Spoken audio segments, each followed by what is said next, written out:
The Matrix is everywhere. It is all around us. Even now, in this very room. You can see it when you look out your window or when you turn on your television. You can feel it when you go to work, when you go to church, when you pay your taxes. It is the world that has been pulled over your eyes to blind you from the truth. What truth? That you are a slave, Neo. Like everyone else, you were born into bondage, born into a prison that you cannot smell or taste or touch. A prison for your mind. Welcome to the real world. I know you're out there. I can feel you now. I know that you're afraid. You're afraid of us. You're afraid of change. I don't know the future. I didn't come here to tell you how this is going to end. I came here to tell you how it's going to begin. I'm going to hang up this phone, and then I'm going to show these people what you don't want them to see. I'm going to show them a world without you. A world without rules and controls, without borders or boundaries. A world where anything is possible. Where we go from there is a choice I leave to you. Soul has no limitation.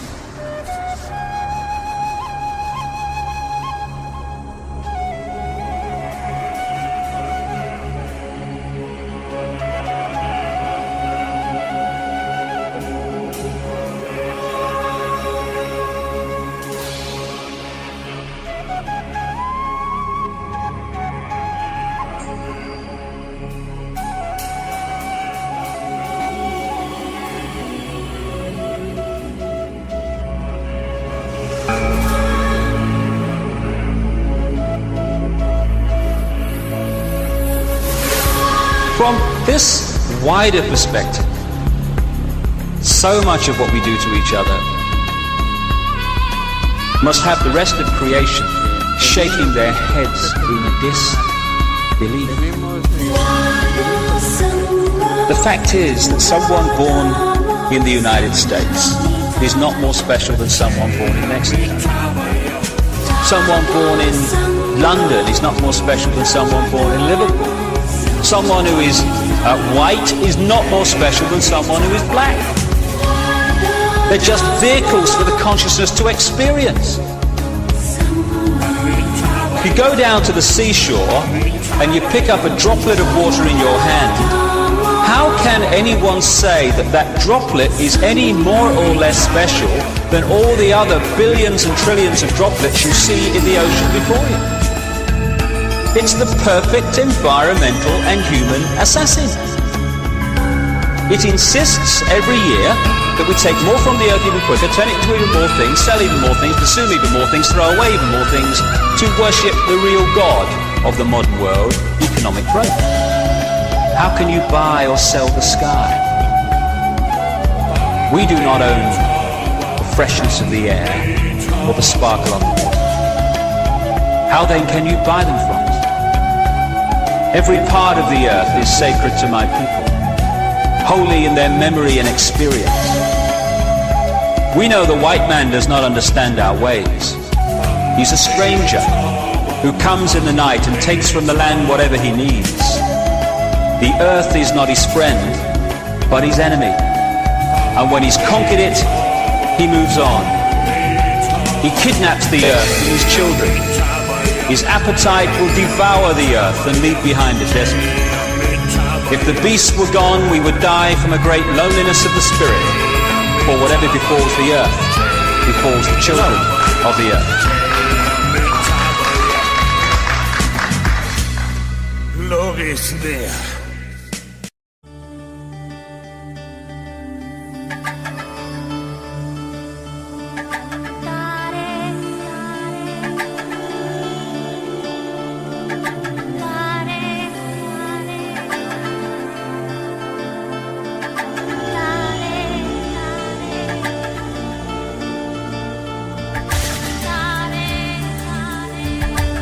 when I was in that ayahuasca state, the opening line of this female voice was, the only thing you really need to know is infinite love is the only truth. Everything else is illusion. I looked down at my arm and I realized that I could no longer define the boundaries of my body. Because the left brain's shutting down, it's not decoding reality in the way it normally does, and so other levels of reality are able to be perceived because the decoding process is not affecting them.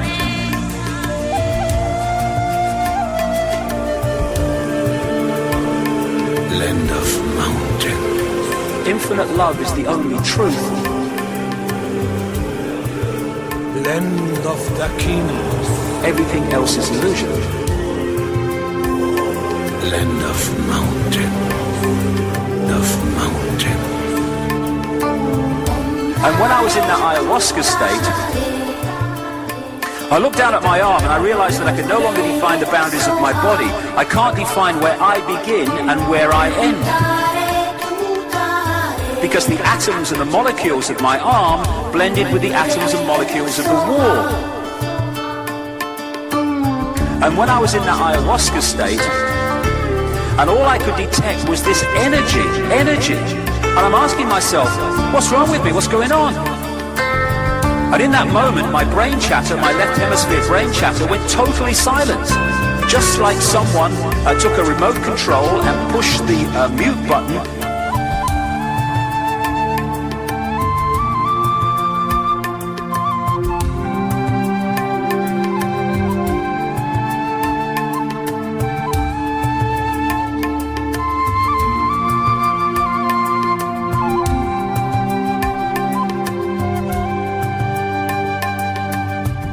When I was in that ayahuasca state, first I was shocked. Land of mountain. But then I was immediately captivated by the magnificence of energy around me. Land of mountain. And because I could no longer identify the boundaries of my body, I felt enormous and expansive. I felt at one with all the energy that was, and it was beautiful there. Imagine what it would be like to be totally disconnected from your brain chatter that connects you with the external world. So here I am in this space, and any stress that related to me, to my job, it was gone. And I felt lighter in my body. And imagine all of the relationships in the external world and the many stresses related to any of those, they were gone. A sense of peacefulness. See, all this stuff, all this stress, all this stuff that causes such grief, and stops us from finding joy. It's all body-computer stuff, not consciousness. When the colonial powers came into Africa, as everywhere else, they targeted the shaman and the carriers of the ancient knowledge and the ancient history, and in his words, they milked the minds of the shaman and then killed them. So to keep the knowledge alive, the shaman streams started to create their own secret societies with horrendous initiation rituals to make sure you really wanted the knowledge. And they carried it underground so it would survive. Because what the colonial powers wanted, in other words, these bloodlines behind the colonial powers, they wanted to destroy as much of the ancient knowledge as possible, because then they could impose their own version of history, which would write out what they didn't want people to know.